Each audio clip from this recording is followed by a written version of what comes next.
Hey guys, welcome back to my YouTube channel. I have not done a sit down video in like so long, but today I thought I'd do one because I really wanted to make this video like a really long time ago, but I never got a chance to, so I'm doing it now. But in this video I basically am going to be doing like a tips and advice for uni students or anyone that's coming to Brighton specifically for university.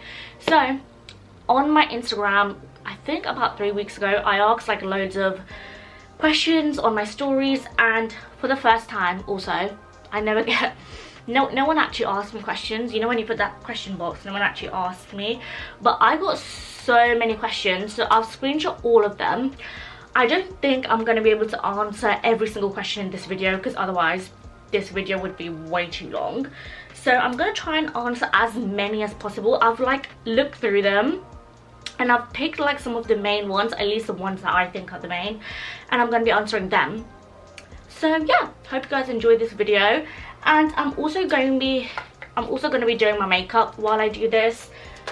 So yeah, hope you guys enjoy. Oh my god, my battery is running low. Don't tell me that.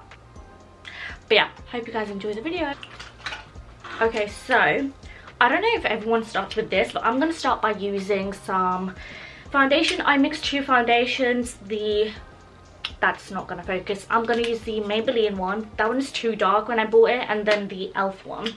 So the first question I have is living in Brighton really expensive? I really wanted to answer this because when I decided to come to University of Brighton, that was so long, when I decided to come here for Brighton, I really thought that it was going to be a lot cheaper because I'm from London, I live in London, so I thought that because it's like down here, it's like a little town, it'd be a lot cheaper, but it's actually not. It's so expensive, and there are so many things which I didn't really consider. Things like, I know this sounds stupid, but just so many little things like grocery shopping, nightlife, going clubbing, freshers week. I would recommend getting a job before you come to university because honestly, you're really going to need it. When it was my first year of uni, I did not have a job for the whole of my first year, and I was financially very reliant on my parents, which I know is very bad, but that's the only source of income I kind of had. Not income, but like I only had money that my parents were giving me because my student finance wasn't even covering my rent, and I was living in private accommodation because that was the only option I had. So yeah, I would highly recommend before you come to uni, get a job and save up some money, because I did not do that and I found it quite hard. But yeah, to answer that question, I think personally Brighton is actually really expensive, from things like rent, grocery shopping, and also when it's freshers week you tend to go to like a lot of events. There's like Halloween is like quite close to freshers week, and then there's just like so many different events happening, which the ticket for those events is like £10 for one event. Imagine going to one every day. That's literally like £60 gone down the drain just for like going to events. So yeah, I would say get a job and you will be fine. Or if you haven't saved up, I would say whilst you're in the process of moving, just start applying to jobs whilst you're going to uni, whilst you're moving I mean, and you should be fine.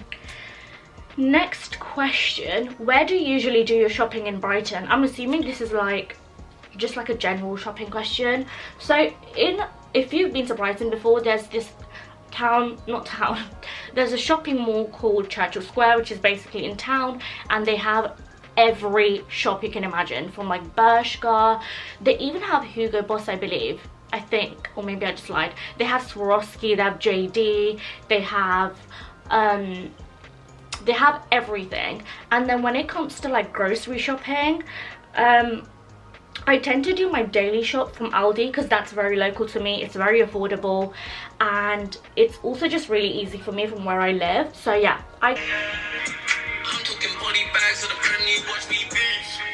so my camera just ran out of battery, and it's like now 3 hours later because I was waiting for my camera battery to charge. So I'm all done with my makeup. I tried like something new today, which is so not me, but I don't know how I did it. Also, I don't know how to put lashes on, but that's besides the point. I don't know what question I actually answered, so I'm just gonna start like from a new question. Okay, so the next question is the best accommodation in Brighton in your opinion. A lot of people ask me this question actually, especially the students that are moving here for the first time. If you're looking into halls, like student halls by university, I would say personally, first of all, this is just my opinion, so don't take my word for it. I've never lived in student accommodation. I've lived in private, but in my opinion the best accommodation is the Mithras halls, because it's a new build, and I think this is only the second batch of students I've lived there, and I've had a lot of friends in different accommodations. If you get Falmouth or Bali, good luck to you. Falmouth is all the way to the other side of where Brighton town is, so if you're studying something like business, anything to do with sports, Falmouth is probably a good option for you. If you're doing more like science space or something, Moulsecoomb is probably a good option for you. But in terms of like the interior and stuff, Mithras halls is probably the best accommodation, because it's like a new build and not many people have lived there so far. So yeah, Mithras halls if you want to live in student accommodation. Now, if you want to live in private accommodation, I personally prefer the accommodations that are in town, and that's just because I do a fashion course and my campus is the city campus. Okay, next question. What is the cleanliness like in your accommodation that you're living at? Because I've watched your YouTube videos and the kitchen you showed was a little bit of a mess. Okay, the accommodation I was living at, my kitchen was always really clean. My flatmates were really clean. My kitchen was always clean, but the kitchen you saw in my videos was probably a different block. It all just depends on who your flatmates are. I would recommend make a group chat with your flatmates, even if you don't speak to them, just for like having a principle within the flat. Do you know what I mean? If there's any like too much noise, if there's too many people coming in and out and you don't feel comfortable like having a lot of people in your flat, so just make a group chat just so you can talk. Even if like as flatmates you're not friends, having a group chat is like a really good option. So yeah, cleanliness, I can't really speak on it because my flatmates were really good when it came to that. We did the bins all the time. We had a rota is a really good option actually. We had a rota. I personally didn't speak to my flatmates because there was a language barrier. As I said, they were all international, so there was a language barrier, but we had a rota which I put on the fridge for who should take the bins out, what day, blah blah. So yeah, have a rota. So with cleanliness, I can't really say a lot. Honestly, it just depends who your flatmates are. I know some of my friends who lived in my accommodation, their flat, yeah, it was disgusting. They did not clean it. And also in my accommodation, cleaners clean the kitchen once a week. They do like a deep clean. They take the bins out, they clean the oven, they clean the microwave, they clean everything. But it all depends how you keep it. If it's a mess, they're not going to clean it. Do you know what I mean? So yeah, it all honestly just depends on who your flatmates are. Question: is living in an accommodation better than living alone? So I'm assuming like better than living in a student house. So this person who's asking me this question, she's a first year student. If you're a first year student, I would personally not recommend living in a student house because you won't be making friends. Do you know what I mean? Unless you already have friends and you're going out a lot. I would prefer living in an accommodation because you've got a flat. You can make friends from your flat. You can make friends from your accommodation. You can make friends from like when you're just meeting people at reception, or this sounds so cringy, but I would prefer as a first year student live in accommodation, not in a house. So yeah, how do you make friends being a first year student? So here are some of the tips I would give being a first year student, because it is hard to make friends in uni. And don't get me wrong, you will find friends, you will make friends, I mean, but it's just like finding your ground. Do you know what I mean? Like, you're not gonna make best friends like from the get-go. I know so many girls who, you know, thought that this person or that person is gonna be my best friend because they met them on the first date. it's not gonna work out. Trust me. If you think they're gonna be your best friends, it might last, don't get me wrong, it might. But it's really important to just not hold on to one group of people that you've met from the first day, because you wanna, it's uni, do you know what I mean? You're like, everyone's each their own. You wanna try and get to know everyone.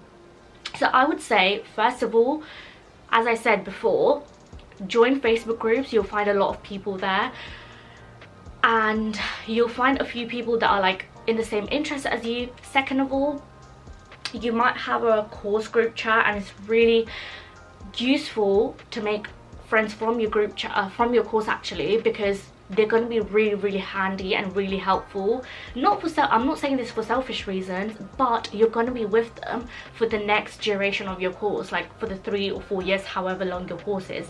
So you want to make sure you have friends from your course, just so you can rely on them if you have any like coursework, or if you have any like uni related help that you need. Second of all, if you're going clubbing, you might meet friends there. Third of all, join societies. If you're like, I don't know, I'm Hindu, I joined Hindu society. I'm also Indian, I joined the Indian society. Join loads of different societies. I didn't join societies until like, I would say mid or end of my first year, because in Brighton I found making friends from Hindu soc or like the Indian soc was a lot harder, because I didn't really find that many like Asian people. Because in my accommodation, first of all, you start making friends from your accommodation, because that's the first place you come when you come to uni, and there were no Indian accommodation, not that I'd found anyways. It was a lot later on. So yeah, join Facebook groups, join your what's it called, like your course group chat. If there's not one, maybe make one. Thirdly, join societies. I always feel like it's a really good option. Also, when you come to, I mean, when you go to any uni, there will be a freshers fair. I'm pretty sure it's called freshers fair or something like that. There's basically a day dedicated to joining societies. There'll be like an event, which is a fair where all the societies will be there, and you can like go to the fair and join different societies. You basically give them like your email and things like that. So yeah, there's like loads of societies. There's like tennis societies, ski societies. Oh, also, if you're into sports, join that society, because I feel like it's a really good way to like have something else other than uni. So I'm a fashion student, but I also play tennis, so I joined the tennis society and I made quite a few friends. And I feel like sometimes it was like really good to like, when I wasn't in the mood to like go clubbing, because I'm not really a clubbing person, I don't like going clubbing all the time, so I needed like other things to do, otherwise you're going to feel really lonely. So yeah, I joined the tennis society, and when I didn't feel like going to any of the events, I went to tennis. So yeah, literally go to that freshers fair. You can explore your options. Join, give your email to every society, because you can always unsubscribe. I know getting like loads of emails is so jarring, but it's better to have those options than have nothing, because otherwise you're just going to feel so lonely, and you don't want to feel like that in your first year, because who wants to feel like that, you know? So yeah, join Facebook groups and societies. And also, this is one tip I would give. If you're someone who's not very outgoing and might find it harder to make friends, follow these tips. That's just my recommendation anyways, because I feel like if in the initial times of freshers week and the first few weeks of your uni you don't put yourself out there, you're not going to make friends. Everyone's going to start having their own little groups. You're going to find it intimidating to make friends, and it's not going to be good. So yeah, one thing I found with myself is I never had one group of girls or one group of friends that was my friend group for the rest of the year. I had loads of different friends from loads of different like places. So I would say don't just hold on to one group, because that's never a good option. Because what if you fall out with them? You're left with no one at uni, do you know what I mean? So yeah, and another tip I would also give is, this sounds like so weird, but don't be so stuck up, don't have so much ego, just be really friendly with everyone. Put yourself out there. Uni is all about having a good time. I found there were quite a few people who were quite stuck up and quite like, I don't know, they were just not my vibe. So I didn't really choose to be friends with them. I kind of kept at a distance with them. There was no animosity, but I would just say be super friendly, especially if you're coming to Brighton. Everyone in Brighton is so lovely, very accepting, and yeah, it's just like really good vibes here. So if you're coming here, be friendly and it will be a great time. Is living in studios better or living in a flat? If you're first year, this kind of relates to what I said. I would say living in a flat because, you know, you can make friends starting from your flatmates, then you can just like build up onto them. Yeah, I personally didn't want to live in a studio in my first year. In my second year I was thinking about it, but I still wanted to live in a flat because I like the environment. It's a little bit more homely because you have a kitchen, and if you're on good terms with your flatmates, you can like decorate your kitchen, you can make it really cozy, you don't feel lonely when you're coming back from a lecture, you can all hang out in the kitchen. So yeah, I would prefer living in a flat, but if you're going towards that option of living in a studio, I don't think there's anything wrong with it. How is the nightlife there in Brighton? Okay, here is the thing. When I first came to Brighton, when it came to nightlife, I kind of found it hard to find my foot into, first of all, the music, second of all, going out with people who were interested in the same music as me, because in Brighton everyone's quite diverse. There's a very diverse community here, so I found it quite hard, first of all, making friends that had the same music taste as me, because I felt like a lot of the friends I'd made, our music taste didn't really match, which just meant that we couldn't really go out together. We could go stuff like bowling, like other activities, but nightlife as in like clubbing or going to concerts or going to little events and stuff, I personally found it quite hard because a lot of my friends didn't enjoy the same music as me. So I would say it's just about exploring different clubs. If you're into like R&B, hip-hop, rap, drill, I would say Prism Curve is probably like the best option for you. And if you're someone from London, Prism is like the shittiest club, but in Brighton that's the best option if you're into this kind of music. And I would say I've also been to Revs just like recently, and it's not been too bad, but I wouldn't say it's my favorite. But yeah, I think when it comes to clubbing, it honestly just depends on your company, who you're with, and what club you're going to, and on what night. It really depends what night you're going on, because if you're going to something like Patterns, I know Patterns is only good on Tuesdays and Friday, or Tuesday and Saturday. So yeah, you really have to like just explore different clubs, see what you like, because in the beginning you're not gonna like clubbing if it's not your music taste, you know what I mean? Like I remember I used to go to Arch and Chalk quite a lot because that's the music taste that my friends were into, but I'd literally go to the club, I would leave, and not even an hour I would stay in the club, I would just leave, and I was not having a good time. But then when I started going to Prism, I was having a little bit more fun, but also it was like not the best night of my life, do you know what I mean? So it just really depends on your company, what music taste you like, exploring different clubs and things like that. Also, if you're not into clubbing, which I'm not into either, like the pub culture is really big here. So if you're into like going to pubs, if you're not into clubbing, I mean, you can go to pubs with your friends. This is also something I didn't like. I didn't really like going to pubs, but like me and my friends would do like little game nights and things, so I'd go to pubs. Like it was a good time, it was a good option, I mean, to go with your friends, or on a Friday night or a Saturday night when you have nothing to do, go to pubs, you know. And some of them are also like very affordable. So guys, social events or not in Brighton, they do, there's loads of different events. As I said, join societies. I joined a lot other societies than just my culture, because as I said in the beginning, I hadn't found anyone that's Indian or anyone that was the same culture as me or had the same religious beliefs as me. So at the beginning I didn't even know about the Indian or Hindu societies, so I joined a lot of other societies. So yeah, there are loads of events being hosted too. So yeah, also, oh yeah, I completely forgot to mention this, but Instagram.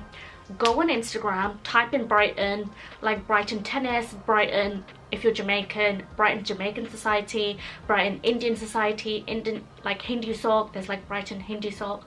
So just go on the Instagram, like on their pages, follow their apps. I feel like social media is a great option to know what events are going on, when they're happening, what date they're happening, and also to book your tickets. So yeah, social media is a great option for knowing what events, where they're happening and stuff like that. I think I might make this my last question, because I literally have so many questions. I'm like a little bit lost. I think I might do a part 2. Actually, if you guys have any more questions regarding uni, accommodation, nightlife in Brighton, anything to do with Brighton or university in general, tips and advice, please leave a comment down below, so then I can do a part 2 where I can like maybe categorize it a little bit more. Like I can categorize the video a little bit more, do you know what I mean? Because this video is just like in general all the questions I got. So yeah, if you have any comments, you can either DM me or leave it in the comments, so then I can answer your questions and hopefully help you guys. Oh, this is a question I really wanted to answer actually. When you're living in a student flat with a shared kitchen, do people steal your stuff? Please answer this question truthfully. I am an international student and I am scared of buying expensive groceries and expensive kitchen utensils which might get stolen. Okay, I think I'm gonna do a separate video actually for international students, because I spoke to someone and I got loads of questions which international students are interested in, so I might do a separate video on that. But for this question, okay, when it came to my experience, as I said, my flatmates were quite good.